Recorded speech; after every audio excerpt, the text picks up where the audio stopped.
আসসালামু আলাইকুম। আমি রফিক বলছিলাম। আমার পেজ যারা ফলো করেন তাদেরকে ঈদের শুভেচ্ছা অগ্রিম। আবারও শুভেচ্ছা জানাইতেছি। ঈদ মোবারক। আজকে ভিন্ন একটা কথা নিয়ে আমি আপনাদেরকে ভিন্ন একটা কথা নিয়ে আপনাদেরকে সামনে আসছি। সেটা হচ্ছে সবসময় তো আমার এই প্রোডাক্ট নিয়েই ভিডিও করি।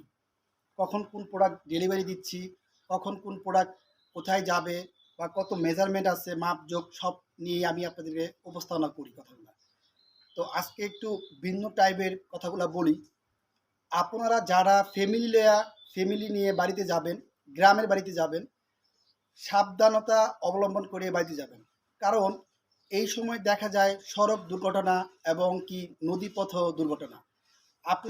আপনি বেঁচে থাকলে আপনার ফ্যামিলি বাঁচবে।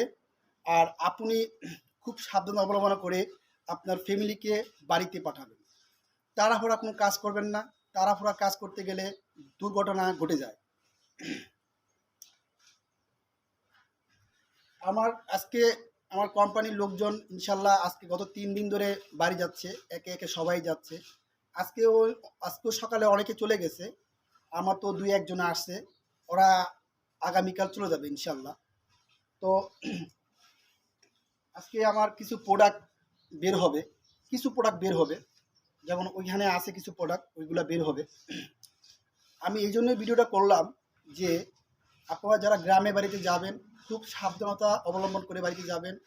আবার যখন বাড়ি থেকে ঢাকা শহর ব্যাক করবেন, কোনো তাড়াহুড়া করবেন না। খুব সাবধান অবলম্বন করে বাড়িতে আসবেন। সময়ের মূল্য অনেক, সময়ের মূল্য দিবেন।